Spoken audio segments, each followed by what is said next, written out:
I can't do this anymore, I said, taking a deep breath to make myself clear. I'm going back to my parents' house. Huh? Who's gonna make my meals? Who's gonna clean up? If you're leaving, sign the divorce papers first. Mike ranted in anger upon hearing my words. Immediately, he opened a drawer and pulled out a piece of paper. Seeing it, he suddenly smirked.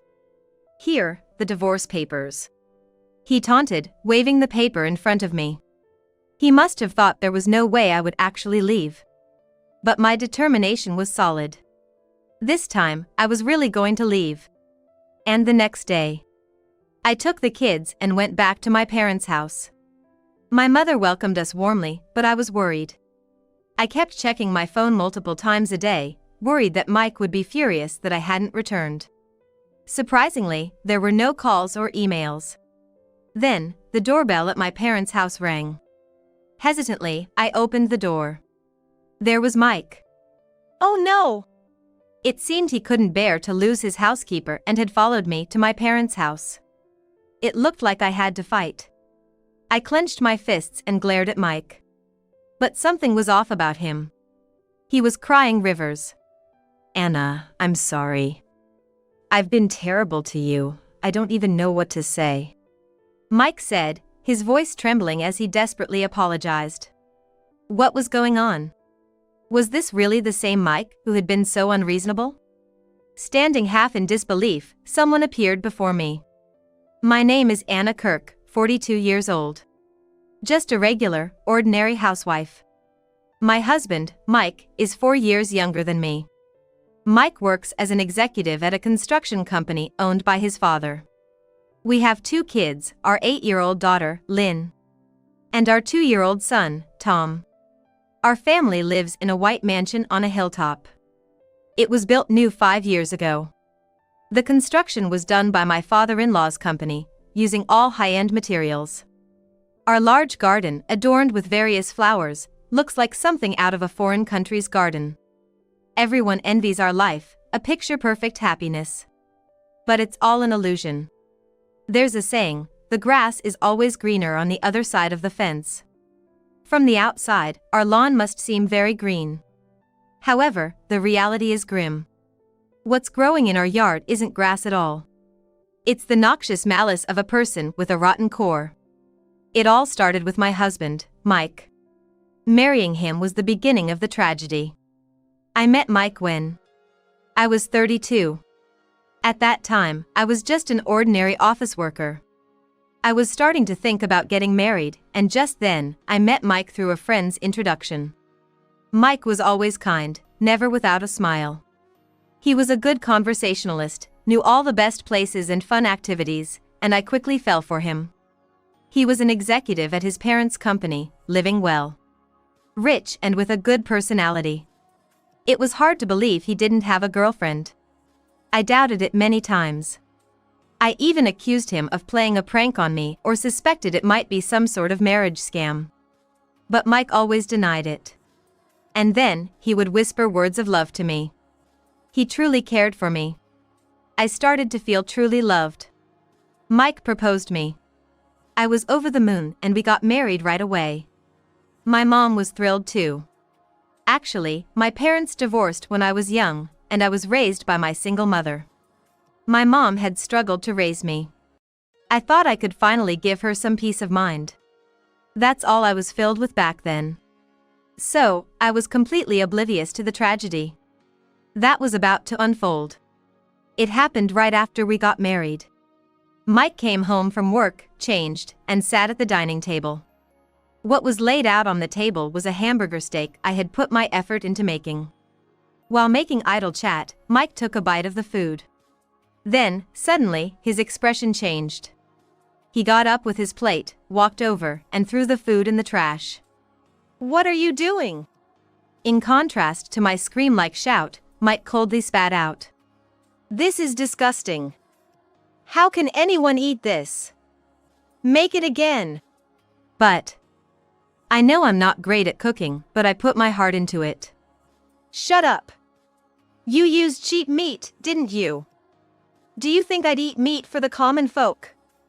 Use the prime cuts from a high-end supermarket. I was frozen by Mike's sudden change. I had never seen this side of him before. Where had the always smiling, kind Mike gone? If you understand, then answer me. My word is the law. Yes, yes. I replied, stunned. From that day on, my days became hellish. Day after day, I was blamed for every little mishap with the household chores. Despite preparing meals exactly as instructed, Mike would nitpick everything from the seasoning to the origin of the vegetables. And when it came to cleaning and laundry, if anything was even slightly off, he'd criticize it. For a stay-at-home wife, can't you do even this much? That was Mike's usual refrain. I had been a working woman, but I quit my job after getting married at Mike's request. He wanted me to focus on household duties, but I never imagined the demands would be this extreme. It was clear he had changed completely after marriage. You're spoiling yourself if you can't do the housework perfectly. If this is all you can manage, you can't stay just a housewife. As a punishment, you'll also work at my company. It was so abrupt. For such a selfish reason, I was now saddled with office work at Mike's company. Naturally, the company should have its own administrative staff. There was no need for me to do it. Watching me juggle housework and office work seemed to amuse him. It was outright harassment. What a terrible personality. If only I had seen through him before we got married. I thought about this many times, but Mike had completely deceived me when we met. He showed his true colors only after making sure I couldn't leave by marrying me. Unbelievable. That such a man could exist. Between household chores, I started doing office work as well. But of course, I wasn't getting paid for it. He must have smoothed it over at the company. Mike is an executive. He could manipulate the situation however he wanted. The only person above Mike was his father, Ivan. Ivan is not only the company's president but also a city councilman, known as a prominent figure in the local community. He seemed very busy, and I had only met him during our marriage introduction and at the wedding ceremony. I imagine that, surely, the man behind the scenes is a tyrant like Mike. Mike's mother died of illness when he was young, and there was no one to stop him. It was hopeless. Eventually, I got pregnant. To be honest, my feelings were complicated. It looks bad not to have kids when we're married, Mike said with a sneer. I had no right to refuse. Who knows what would happen if I did? So, there was no love in that act. I had lost the will to resist and spent each day with a blank mind. Later, I gave birth to a girl. We named her Lynn. Lynn was very cute, but with housework, my job, and now childcare added to the mix, my exhaustion reached its limits. Mike, without a shred of appreciation, would harshly scold me for any slight oversight. I was at my breaking point. One day, I broached the subject. Mike, I can't do this anymore. I can't endure being treated like a slave.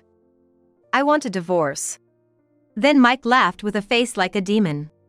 I have no intention of letting go of my housekeeper. I was stunned. Do you know why I married someone like you? Because you're a substitute for a housekeeper. Marrying a young woman, she'll just get old, right? Better to keep young women for fun. It's best to marry an old lady who can do the housework. Mike said, his face twisted in a mocking smile. What a thing to say. To think he married me for such reasons. From the beginning, he intended to use me as a slave. There was never any love. Anyway, what are you going to do if we divorce? Just so you know, I won't be paying any child support. There's no way you and Lynn can live on your own, especially when you can't earn a dime. Ouch. His words hit a sore spot, and I was at a loss for words. Indeed, with a young child, working full-time wasn't an option. Even if I put Lynn in daycare, the best I could do was a part-time job. But that wouldn't be enough to cover Lynn's education expenses, to say the least. Or are you gonna work at that dirty little diner your mother runs? That rundown place can't be making much money. My mother owned a small diner. It was always bustling, thanks to her kind personality and homey cooking. But it was just a small place in the countryside. Just as Mike said, it wasn't making much money. My mother managed to send me to vocational school despite our situation, which must have been a struggle. When I got married, my mother was genuinely happy for me. Getting a divorce would disappoint her. I bit my lip. Got it. Besides, this area is Kirk Construction's territory. If you even think about running away, you and your kid will never be able to walk around here again. Mike said, bursting into laughter. He was threatening me and my child. I couldn't stand the thought of bending to his will. But in this situation with no way out, there was nothing I could do. The miserable days continued as before. I became pregnant with my second child. It's about time for a second one. Most families around me have 2 kids. I need another one to fit in with them. Such a foolish pride. To have a child for such a reason. But I couldn't object. Any attempt would just lead to a barrage of abuse. I was exhausted. In all this, Lynn was my only ray of hope. She had turned 8 years old. She was so adorable, truly the apple of my eye. Having Lynn made me deeply understand what it means to love someone more than life itself. My only worry was that she was too quiet. She had never shown a rebellious attitude. Always with a straight face, listening to whatever her parents said. She was a good kid, but sometimes I thought she could show a bit more childlike spirit. Maybe it was because of living in this house. Lynn was growing up in a more comfortable environment than my own childhood. But she might always be tense, living in the charged atmosphere Mike created. I was filled with frustration, wanting to do something for her. Amidst this, I gave birth to our second child. He is a boy, we named Tom. Tom cried a lot at night, a habit that didn't change even when he turned 2. I was always sleep-deprived, juggling Mike's company work on top of everything else. Housework, job, and childcare. I was completely exhausted from all these. Then, one day it happened. I was doing data entry for Mike's company as usual. I had planned to finish it by noon, but I must have been more tired than I thought. I accidentally fell asleep. By the time I realized, it was too late. "Hey, is that data ready?" Mike immediately checked on it. "I accidentally fell asleep and haven't finished it yet." "I'll do it now." What? What have you been doing? I told you I needed it immediately. You're useless. Mike's shouting filled the air. In such moments, all I could do was wait for the storm to pass. As I shrunk down, Lynn, who had been watching, stood between me and Mike. "Don't yell at Mom." Her voice was firm. She had never once talked back to her parents before. Mike glared at Lynn. "What's this? Talking back to your father? In this house, I'm the law." He yelled and kicked a chair nearby. Lynn was frightened. But she tried to protect me, spreading her little body as a shield. At that moment, I realized clearly. This small child was trying her best to speak up, yet I had never managed to stand up to Mike. Wasn't it my role as a parent to protect Lynn and Tom from this terrible environment? I hugged Lynn with all my strength for her courage. Then, looking straight into Mike's eyes, I spoke clearly. "Enough. How dare you direct your anger at such a small child? I can't do this with you anymore." After a pause, I declared. "I'm going back to my parents' house." Hearing my words, Mike began to rant in anger. "Huh? What about my meals? The cleaning? If you're leaving, sign the divorce papers first." He immediately opened a drawer and pulled out a sheet of paper. Seeing it, he suddenly smirked. "Here, the divorce papers." He taunted, fluttering the paper in front of me. He must have thought there was no way I could leave this house. Mike quickly signed the husband's section. "There, I signed it. You don't have the guts to submit it. Once you leave here, you'll just go back to being poor. You can't make Lynn and Tom live in poverty, can you?" He said, laughing proudly. "You can't do anything anyway. Understand? Don't go against me." Got it. Mike spat out in a harsh tone and left the room. I collapsed, sitting down on the spot. I had finally said it. My body started shaking. Lynn quietly spoke to me in that moment. Mom, it's okay. Even if we're poor, it's fine. Watching you struggle every day has been really hard for me. I thought if I was a good girl, things would get better, but they didn't. So, I think it's better if we leave. Lynn.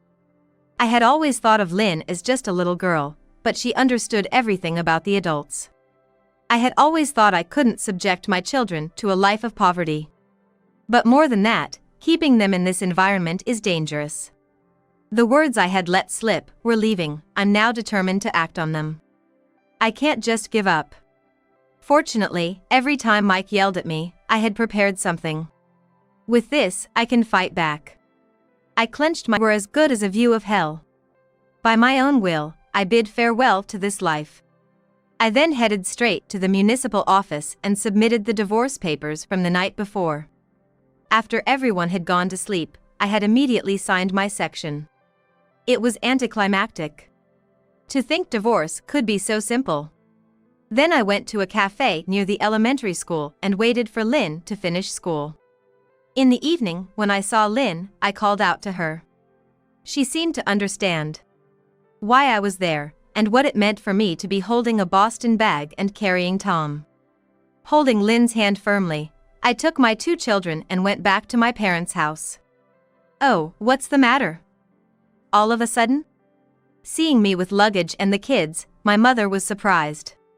Mom, The moment I saw my mother's face, my tears started to flow. I hadn't planned on crying. Without saying anything, my mother warmly welcomed us. Sitting in the living room, we drank the hot cocoa she made. As I calmed down a bit, I began to share a little about my married life. After listening to me, my mother was silent for a while. So that's what was happening. I was worried because there were times when your voice sounded so lifeless. I thought I had hidden it well. What are you talking about? You probably just didn't want to worry me and kept it all to yourself. How silly. My mother saw through everything, as expected. You're not alone. You shouldn't hesitate to reach out when you're in trouble. That's right, Mom. I'm on your side, too. Hearing Lynn's words, my mother murmured with admiration. How reliable. That's right. I had completely forgotten because I was so dominated by Mike, body and soul. I have such dependable people around me. Realizing this almost made me tear up again.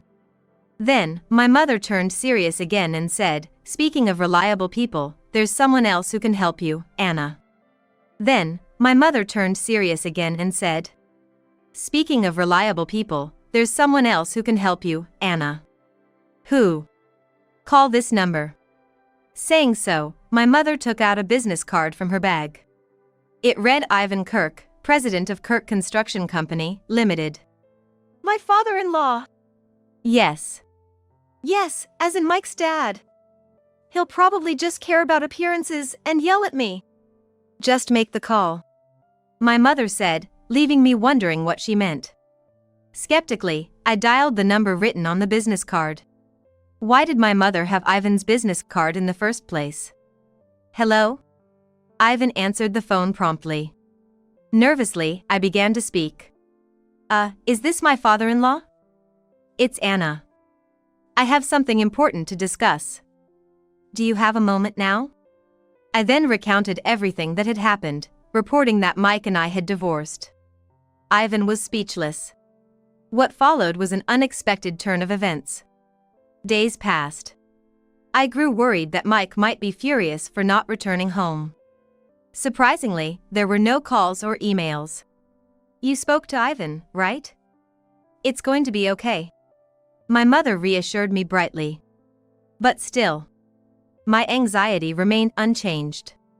Then, the doorbell at my parents' house rang. Hesitantly, I opened the door. There was Mike. Oh no. It seemed he couldn't bear to lose his housekeeper and had followed me to my parents' house. I had to stand my ground. Clenching my fists, I glared at Mike. But something was off about him. He was crying like a waterfall. Anna, I'm sorry. I've been terrible to you, I don't even know what to say. I couldn't understand what he was trying to say. Was this really the Mike I knew? Or was it an act? Behind him was Ivan. Ivan, my father-in-law. Anna, I'm so sorry. Ivan said, apologized sincerely. Oh, Ivan came too. It's awkward to talk here, why don't we go inside? My mother suggested, and we moved the conversation to the living room. I really don't know what to say, my foolish son has done something terrible. Ivan kept apologizing profusely, while Mike stood by, his face pale, tears streaming down. I never expected such a situation. I had always thought Ivan was just like Mike, two-faced and cold. But I was wrong. When I called Ivan, as my mother had suggested, he immediately said, Anna, your mother has been nice to me always. When we talked to them, we found out a surprising fact. To my surprise, Ivan was a regular at my mother's diner. He always shared his work troubles and daily happenings with her. Always ending with, please, keep this conversation between us. As the president of Kirk Construction, he couldn't show his vulnerabilities to anyone. The only place he could be himself was at my mother's diner. After hearing my story, Ivan was furious. And immediately confronted Mike. At first, Mike denied everything. Of course, he would want to keep his mistreatment of me a secret from Ivan. Especially since he had always tried to appear as a respectable person in front of Ivan. He has been playing the role of a man of good conduct, worthy of being the next president of the company. But I had emailed Ivan a piece of evidence that could be considered definitive. Recordings of Mike's verbal abuse towards me, which I had wisely made. The recordings were full of unbearable insults. Hearing them, Mike went pale, realizing he had no excuses left. He was silently trembling. Ivan's anger was far from subsiding. Ivan wasn't the kind of unprincipled person Mike was. He truly had a heart. He brought Mike here today to make sure he apologized properly. I'm truly sorry, I've stripped Mike of all his positions. Starting today, he'll work from the bottom up, almost like a part-timer. I'll retrain his twisted attitude. Ivan cast a sharp glance at Mike. Mike, once again frightened. He seemed to have been severely scolded on the way here. It must have hit hard for a grown man to cry like this. I spoke quietly. Mike, I don't feel sorry for you. I will never forget the way you've treated me. Your apology doesn't heal the wounds. But time doesn't go backward. So at least, from now on, change your attitude. Not just outwardly, but truly appreciate and show kindness to others from your heart. That's my wish. Mike could only cry and nod in response to my words. I said what I needed to say. Then we discussed child support and decided to part ways for the day. After Ivan and Mike left, I felt a wave of exhaustion wash over me. Everything was finally resolved. I could finally relax. But it was too soon to take a breath. It wasn't over yet. Afterward, I started working at my mother's diner. I couldn't just stay at home doing nothing, and I wanted to help my mother now that I was living here. Plus, there was Tom. Putting him in daycare and working elsewhere would cost money. Working at the diner allowed me to keep an eye on Tom while I worked. I worked on improving the lunch menu to attract more customers. It seemed like we were getting more new customers than before. If sales continued to increase, it would be a win-win situation. Then one evening, as I was preparing for the night's opening, Lynn burst into the shop, out of breath. Mom, Grandma! It's terrible! Oh, Lynn. What happened? Lynn usually goes back to the house, which is about 10 minutes away from here, not the diner, after school. It was rare for her to come to the diner on a weekday. When I got home earlier, the house was on fire. What? I was dumbfounded, not understanding what was happening. But quickly regaining my composure, I grabbed Tom, and along with my mother and Lynn, we rushed to the house. Arriving at the house, indeed, there was a smell of something burnt. The fire was out, but part of the wooden house was blackened. The neighbors had put out the fire, and it seems only a part of the first floor was burned. Relieved, we then heard shouting nearby. "What are you doing? Let me go!" I could never forget that voice. It was Mike's. Approaching the source of the voice, we saw Mike being restrained by a man, shouting. The man holding him was a neighbor. He looked at us and said, "This guy was trying to set fire to your house and run away. I've called the police, they should be here soon." Mike. My mother, Lynn, and I looked at Mike with pity. "What are you doing? Is it true you set the fire?" "Yeah, that's right. You all ruined my life. I can't be satisfied unless I drag you all to hell with me," Mike shouted loudly. I was completely dumbfounded. "What are you talking about? You brought this on yourself, didn't you? Was all that crying and repenting before a lie?" Of course it was. I had no choice but to act that way in front of my dad. Mike spat out defiantly, his face twisted in ugliness. Were those tears just an act? Such a terrible person. As I looked at him with contempt, Lynn quietly said, "Dad, you're messed up, aren't you? Even monkeys can pretend to repent. If you don't truly change your heart, no one will follow you." Struck by the truth from his child, Mike's face turned red with anger and he yelled, "Shut up! It's all your fault. Because you snitched to Dad, I got stripped of my position. I was supposed to be the next president of Kirk Construction. I'm in a different league from you poor people." To still say such things at this point.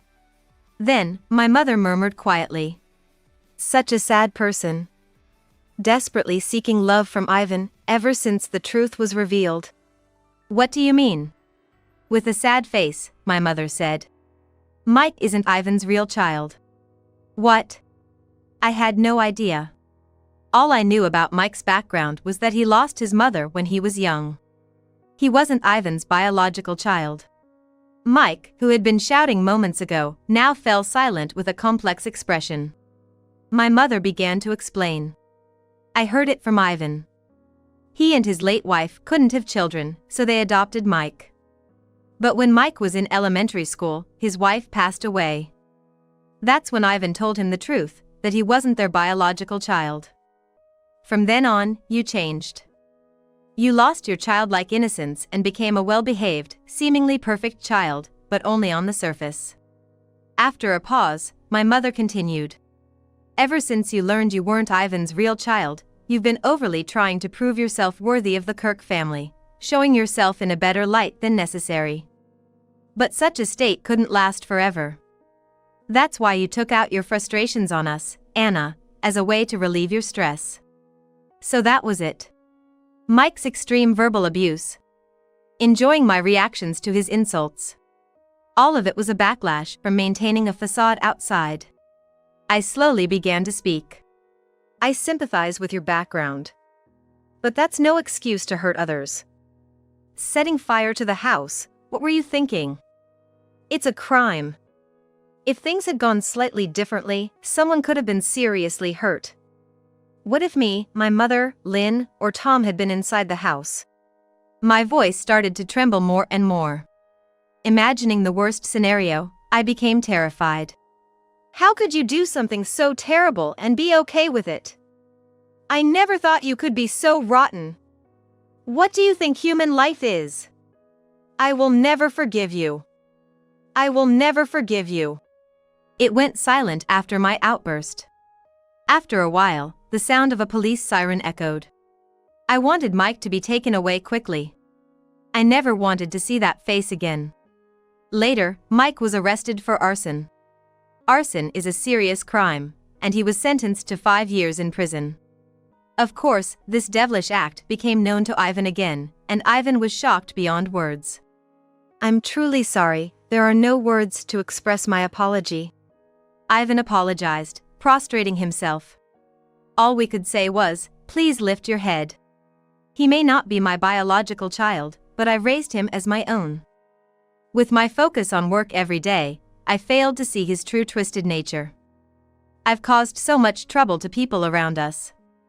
I have no choice but to disown him. Ivan said, tears streaming down his face. It was understandable. Ivan was deceived. By that devil. Ivan offered to pay for the entire reconstruction of our partially destroyed house. Additionally, he offered to provide the child support that Mike was supposed to pay. It was more than enough. We can't accept that much. We initially refused. No, I want you to accept it. It's also my responsibility that he grew up this way. I can't apologize enough. Use this money to build a proper home and raise Lynn and Tom well. Ivan insisted. Okay. I reluctantly agreed, nodding. Time passed, and eventually, Mike was released. But there was no returning to Ivan. To prevent him from harming us, Ivan arranged a job overseas for him. Now, he's supposedly working in a mine in South America. Honestly, I felt relieved. For the children's sake, it's better not to have such a terrifying father around. Meanwhile, I continue to work at my mother's diner every day. Lynn has become a high school student, and Tom is now in elementary school. Mom, Grandma, I'm home. Played soccer and I'm starving. Can I have the fried rice set meal? Tom bursts into the diner, shouting energetically. Again? Aren't you eating too much of the diner's food, Tom? Lynn quickly retorts. Lynn, now a high schooler, sometimes helps out at the diner. She's becoming more and more responsible, truly fitting into her role as an older sister. It's fine, I'm just making sure the taste hasn't dropped. Tom quips back, to which my mother interjects. What are you talking about? You can eat, but only after you wash the dishes. Tom mutters under his breath as he heads into the kitchen. Watching him, we exchange smiles. Just another peaceful afternoon. I'm not wealthy, nor do I live in a mansion. But I am able to spend time with my precious family, without having to mind anyone else. I feel these are incredibly special. I silently pray in my heart for these moments to last forever.